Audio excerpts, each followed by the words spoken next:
Welcome to USIP ISIP, a weekly podcast with Northern Lights Winery founder Doug Bell, exploring the experiences from leaders in business, social media, and family. Now here's this week's exceptional guest. Welcome to USIP ISIP.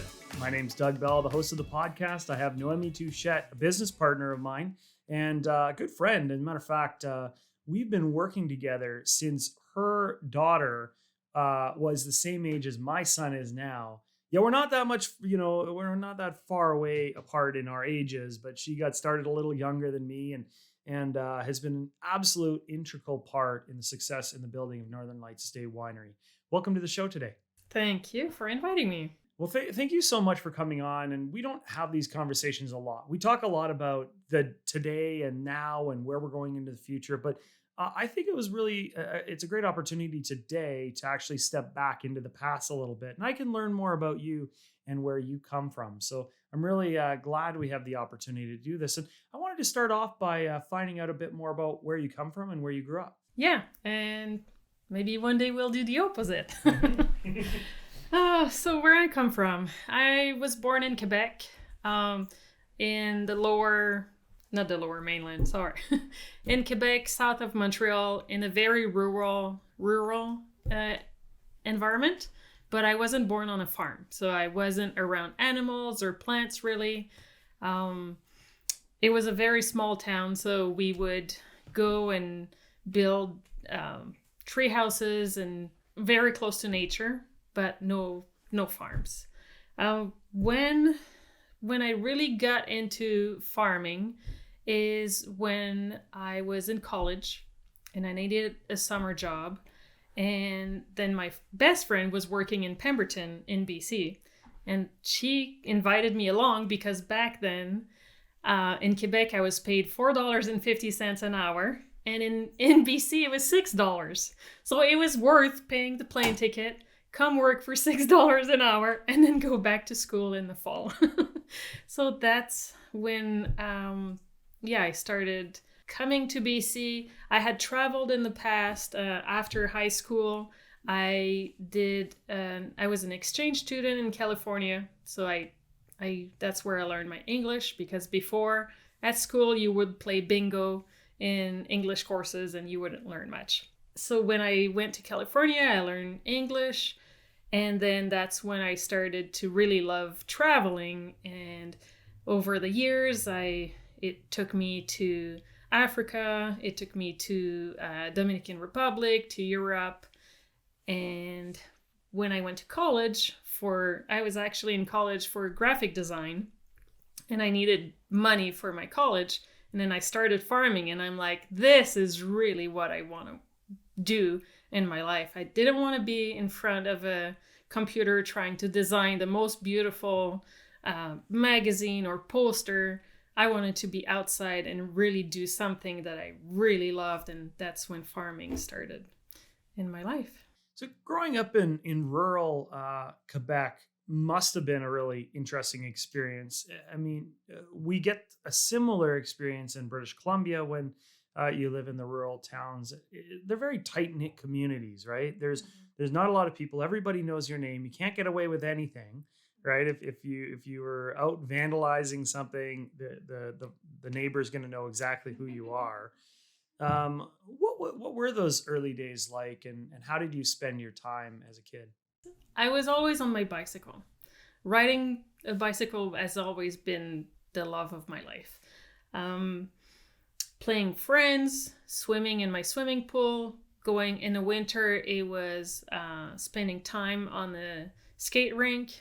Having that knit community like you're talking about, that's kind of what brought me in Prince George, because I've lived in Quebec City, in Montreal, I lived in Vancouver, and I always thought when I grow up, I'm not gonna live in those larger cities. I really like that small community environment. I mean, I spent my elementary school it was 4,000 people, so it was very small, and opportunities weren't that great. When we moved for my high school, it was about 50,000 people. And then I really learned that, larger cities yes, it brings more traffic and noise and and neighbors, but it also brings opportunity. So I always felt comfortable in that kind of environment. I know I'm jumping to Prince No. George, Yeah. but that really coming here to Prince George really makes me feel almost like at home because it's smallish enough that you know your neighbors, but you also have opportunity. It makes a lot of sense. And you mentioned how, as you were going through college and university, you got first exposed to farming. What was that farm? What were you farming? And tell us a little bit about that experience because it obviously was very impactful to you. Later on, you were the North Zone Agrologist of the Year, North Central Zone Agrologist of the Year in Prince George. You've done an incredible amount of work with our farms, as well as on the winemaking side. But like, how did you get started, and what was that first moment like in your passion project? What were you farming? But after high school, when I went to California, you know, you're 18 years old and then you end up with so many friends from all over the world, and then you discover that there's something else than just your hometown, and the world opens to you and opportunities opens to you, and it's just like a big wow moment. And you start to learn yourself because at first, when I was in California, it took me about 3 months to really understand and communicate with everybody else. I had friends that were Italians because I would speak French and they would speak Italian and we would understand each other. So the first 3 months I was by myself pretty much, and I really learned who I was. And when I came back to do my graphic design, I always loved art, but there was something about it that, like being a painter, it's almost impossible to make a living. And so I went in graphic design, but there was still something that was kind of missing. I was doing it because of some kind of reason that, over the years you tell yourself, oh, that's what I'm going to do when I grow up. But then when I started farming, I was like, this is a career that I will never say that I'm working a day in my life. But I didn't want to weed all my life either, because the first year when you work on a farm, you pull a lot of weeds. So the first year I was like, okay, in my life, I don't want to work a day in my life and I don't want to weed. So that's when I decided to go back to university to get my degree in agriculture, to be at least more than just like a laborer on a farm. And yeah, that's since that day when I really realized that that's what I loved. I went for it, and I haven't worked a day in my life almost, even if I work every day, obviously. You know what's interesting when you say this, because it kind of, I think that when people are growing up, right, and they get into their 20s, I mean, not saying that we're old, because we're not. We've made it through that period of our lives. There's this expectation that people have that we're going to know what we want to do, that we have everything figured out. And I mean, I certainly remember being younger and looking at a 30-year-old like they were the oldest person in the world. I mean, they were pretty much ready for death at the age of 30. And now, I certainly realize that I don't feel any different than I did when I was in my 20s now. Certainly, you wake up with a few more aches and pains as you get a bit older, but realistically, like we don't really change that much. And the thing that we realize is that we had an expectation we are all going to have this aha moment that you had, which is incredible, but most people don't, right? Mm-hmm. Most people are looking for that moment that everything clicks and they know this is the thing that they want to do for the rest of their lives. And by the way, some of us have that, and then it changes too, right? We think this is it. I'm going to do this for the next 60 years of my life, but then our circumstances change, and maybe we have situations where we find something that we love even more, or maybe that thing that we love changes because the technology or things progress. And but probably even more so because one of the things about farming is that it's something that binds us all across the world, right? No farms, no food, and people are eating all the time, and they need that sustenance, and they need people to fall in love with farming. But it's been more and more difficult over the years to find those people that have this as a passion. So, in a roundabout way, I'd like to know kind of what was it about farming that you just loved so much, and how could we get more people into it because we need them? I would say, like, my 3 years of studying graphic design wasn't a waste. It was very useful. And part of, like, a third of my study was a lot about art and painting and just exploring and being super creative, and all those nights and that I spent all night long painting and just being creative and being in contact with what I really feel. When I was on the farm, outside in the field, that's what I felt. Just that I was connected with the earth, with myself, and with the work. And it just, like, it was as a whole, it was where I belong. And when I was in my room painting, yes, as much as I loved it and I had great connection, it was just not 100% there because, yeah, there was something missing. But on the farm, I don't know, it was the perfect connection between being one with the earth and also the science behind. Because that's what I like to, is to do some research and knowing what's behind, like, why do you just apply manure? Like, there's also that science behind that keeps it interesting. And it's just, yeah, something that really connected me. And I wish people would find those career that keeps them alive. I mean, farming, you need to not be afraid of hard labor because it is hard on the body.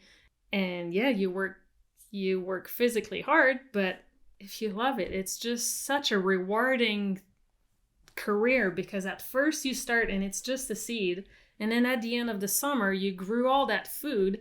And what is more important than having a roof over your head? And eating. There's not a lot more important. And I just thought, if I do what's the most important for as a human being, then I will know what I'm at the right place. And growing food, like, I love cooking. And just I ate my first strawberry off the field, or my first basil leaf that is really tasting like what it should taste, it's like orgasmic. It's so good. And I will never buy a tomato at the grocery store in the winter. It tastes like cardboard. And for me, it has to be a pleasure to eat and to live. And yeah, that's why farmers farm, because they just love it so much. And is something that I think we have to appreciate more as well. Certainly, there are so many of us that don't ever interact with farmers or on a farm, and you don't necessarily know where your food came from. You go to the store, you buy it, we kind of take it for granted in a lot of ways. Now, you've also, I think, had a history of being comfortable, being uncomfortable, right? In a lot of ways. And I know we share the love for travel. Or earlier in our, when we were a bit younger, we did a lot of traveling. Not together, obviously, we've done that separately. But part of traveling is experiencing new cultures, experiencing new people, and also learning about all the things that are going on in the world outside of our backyard. It makes you feel like there's a bigger, thing at play, right? Like, people are living their lives in all these different areas, and culturally they could be very different from us, yet physically they could be very similar to us.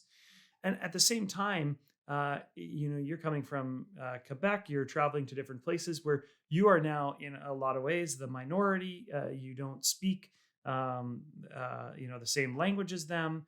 And even in Canada, when you traveled out west, it's not that you're isolated, but it's more difficult. did you enjoy that? Is that why you did it? What were the things that were driving you at that time? Since I'm little, I never thought anything was impossible. So if I wanted to do something, I would just do it. I would take my BMX and I would build the ramp, and then I fell off really hard and I cried. But then I got back up and I tried again. There's just never, for me, even if I'm a woman, like whoever you are, there shouldn't be any limitation. If you have a dream, just do it. And that's why it brought me to so many countries. When I spent 6 months in Africa, all what I wanted to do is to live with them. And then I ended up in a village. There was a chef. It was in Ghana. So there was a chef. He had 6 wives. And then I just visited that village and I asked, can I just spend a few months with you to learn how you're living? And I never thought about, maybe it's dangerous. I was young and I'm not sure I would do it again today, but just that thought of living with them and experiencing new things just made me realize that we're all human, and that anything is possible. So after traveling around the world being uncomfortable, you decided to settle in British Columbia. And when was that? And how did that feel? Because it wasn't that long ago that you were traveling everywhere. I was raised in a family with my mom and my sister. My dad passed away when I was very young, and my sister married a French. She had a French husband, so she was already in France, and there was me and my mom. So I wasn't leaving a huge family, and my mom wanted to travel. And when I went west, I had my best friend with me, so that was easy to go west. It's beautiful British Columbia, so who doesn't love British Columbia? It's beautiful. And then I met my children's husband, and he's from Japan. So British Columbia was kind of between Quebec and Japan, if you don't count the ocean. So that's where we settled to raise our family. And when I finished my education, he was a carpenter, so he could live everywhere. We didn't want to live in the Lower Mainland because there was too much population. The Okanagan was not my first choice because also it's quite busy.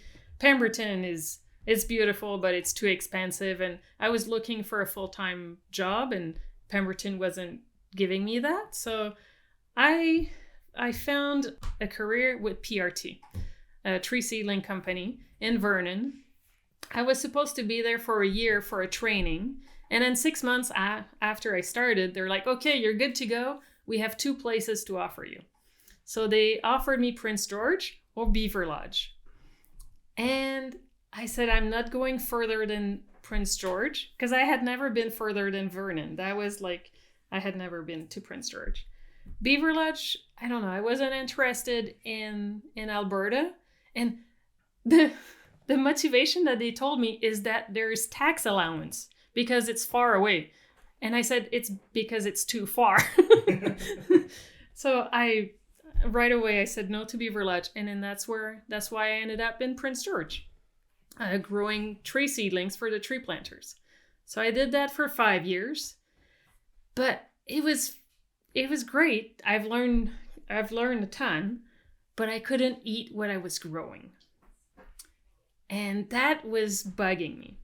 But I thought, Prince George is not a town that has a lot of agrologists that knows how to grow food, because I was part of the BC Agrologist Association, and I was the only one that was growing food. Everybody else was working in natural resources, which is very odd because coming from Quebec, if you're an agrologist, it's all you're working with food.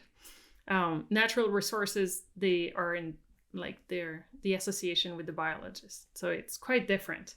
And I thought, oh, if there one day there's an opportunity, I will be the one, because I'm the only one that knows how to grow food. And yeah, so I was quite happy with the choice of living in British Columbia. My family would come and visit me once in a while, and being in Prince George was, although it's not like in Quebec, I was living in a smaller town, but you drive 15 minutes and there's another town in another half hour, and there's towns are much closer together compared to Prince George. You drive an hour and a half and it's the next town. So that was a little bit different, but there's still a fair size of population and university, and I like to live close to nature, so that was the perfect place. I could buy a house. That was the perfect place. Another reason why to be at the right place at the right moment. Then we had a couple of children, and I was a mom at home, and I always loved food and cooking. And then I started fermenting everything that I could get my hands on. So for 3 years, I did a lot of fermentation.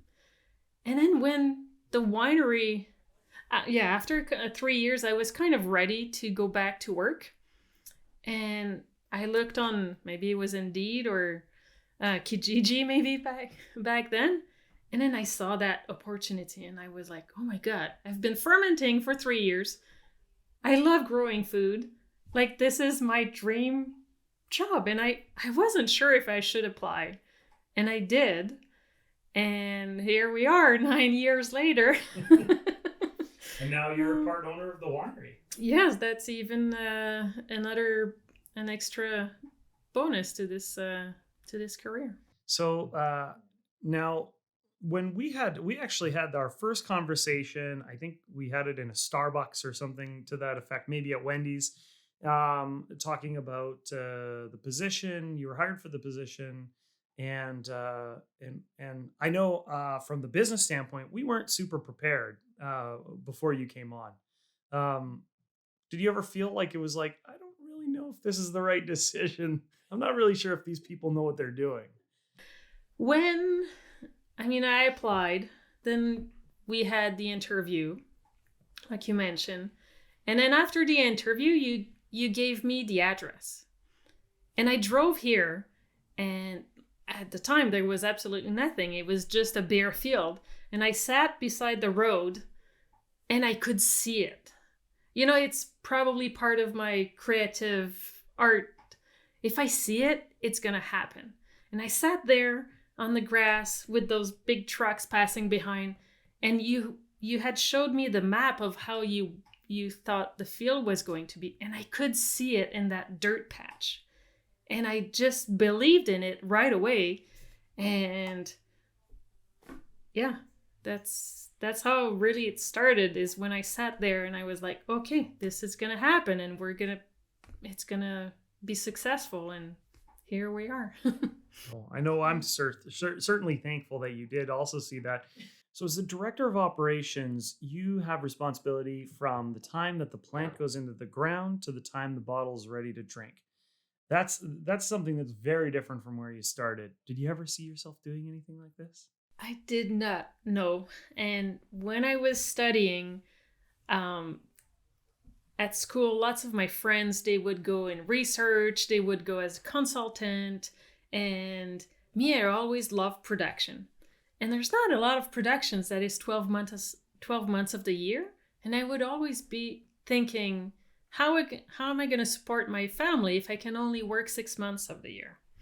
So here is kind of the perfect world, because in the summer you work outside, and then in the winter you can go make the wine, and then you get a full-time, a year-round position, and this is just great. And now that the team is growing, yes, it's very busy in the summer, but I don't know, the sun gives us extra vitamin, and we just have that extra energy in the summer. And then in the winter, it's a little bit more quiet, and it's time to enjoy what we made. Yeah, and part of that is actually remembering to enjoy it, because when you're a part of a business that's grown so much and changed so much over the years, often we kind of forget about that to some degree. We talk to each other about, okay, this is what's going on, and there's always, more to do. But being part of, a winery, you need to sit back and enjoy a glass of wine every once in a while. When you're thinking about like this business and how, we've actually impacted a lot of people's lives in a positive way, both, of course, the people working for us, the people experiencing the property, the people who, have never been able to enjoy a glass of wine before and now do because, they've fallen in love with our brand. um, is that something you take a lot of pride in, and what is it that you drives you forward now? I think the biggest pride I have in this project is that it's in Prince George. Um, when I was in Vancouver, the comments I would hear from what people think about Prince George wasn't very positive. And just being part of this amazing project, and like, how many times have we heard there's a winery in Prince George? Yes, and I'm part of it. And it's just farming. Usually you bring, like, it's beautiful. Usually most vegetables farms are aesthetically pleasing. So that's number one, nice for customers to come over and just to walk over like around the site, that it's beautiful. The products that we make taste amazing, and it helps bring Prince George overall experience a notch higher. And being part of this, I'm very proud. Yes. Yeah. I was in Coquitlam, BC recently, tasting some of our products, and it always comes up the same way that you just described, where you'll be talking about a winery in Prince George being BC's most northern winery. And the comments that often come up from people who are just not familiar with the area are that they didn't know that you could grow food up in the north. And I think one of the other things that I think I have a lot of pride in personally is that we have also inspired a lot of people up in the north to do similar things. Maybe there's not another winery up here yet. I would love to and see one. And maybe somebody's listening and thinking about starting their own winery in Prince George. I would certainly encourage you to come talk to me, and we share all of our information. But ultimately, we are really changing the dynamic of how people see the north. And now that they know there's a winery here, then they understand that you can grow things up here. They understand that we are, urban and rural, and that we have so much to offer. And it's really magical. You have won several awards, both, of course, your wines have won a lot of awards. You've been recognized for your work on the farm here as well. What would be something that you maybe take more pride in bringing forward in the next few years? What's some of your goals? Since I started to build a name for myself, establishing the winery, being involved with the master gardeners, I really enjoyed it because it's just planting one more seed. When I was doing fermentation, it's just multiplying of bacteria, I would say. And the more I can multiply my knowledge and provide a little bit of information to all the gardeners that will pass the information to their friends and family, the more I can be involved in education and bring awareness. And gardening has been such a important hobby for people during COVID because all what they had was their backyard. It's just been amazing to be able to help other gardeners to grow their own little vegetable gardens in their backyard. And in the future, one day when I semi-retire, perhaps from the winery, I would just love to be involved in more educational stuff. And you already do inspire so many people in northern BC, but across the province. And I also think one of the cool things about this platform, talking on a podcast today, is the ability to talk to not only our future selves, but our families and such. And so, years from now, your daughters are going to listen to this podcast, or potentially their children. And what's the message you want to leave them? If my grandchildren, if one day I have some, listen to this podcast and they're like, oh, that's where it's from. That's why my mom is telling me, look at the fireweeds or when the goldenrods are blooming. I want them to know that it's from grandma that has tried to teach these little notions of being connected to nature to my daughters. And if it gets passed on, it's because I've done a good job. And yeah, that's what I'm hoping. And hopefully it's more than just my children and my grandchildren's. Hopefully it's some kids in 4-H that I taught in the garden club that will look at some signs of nature that will be like, oh, autumn is coming. Not because the calendar tells you it's August, but because, let's say, the geese are coming back. Just being connected to nature will tell you a lot. I think that's a great message, and also something that all the city dwellers need to think about as well. And people like myself who didn't grow up in that environment, the fact that you are so self-taught, I think is also really inspirational. That you've been able to go not backwards, but you've been able to reconnect with nature in a time when most people really struggle because there's so much going on in the world. There's so much information, and we lose touch of what's really important, right? We talk about like what is really important. It's family, it's the environment that surrounds us, and it's about creating a better world for our future and our children. So I'm hoping that your grandchildren are listening to this many years from now, and that you'll be able to listen with them. And this has been an exceptional conversation. Thank you so much, Noemie, for coming in today. And for all of you listening on USIP, ISIP, you can learn more about Noemie in our social media platforms and Northern Lights Estate Winery. We'll have those tagged down below. And if you have questions for Noemie, please send them in on our social channels as well. You can DM us. She often will get in, especially in the springtime, sometimes in the fall as well, into the social media. And we want to teach more people about how they can do things in their own lives as well. Thank you so much. And this has been another episode of USIP ISIP. It was a pleasure. Yeah. Thank you so much. Thank you for listening to USIP ISIP. Please hit the 5-star rating and leave us a review. If you'd like to learn more about Northern Lights Winery, text us at 604-670-4046 or visit us on social media at Northern Lights Winery.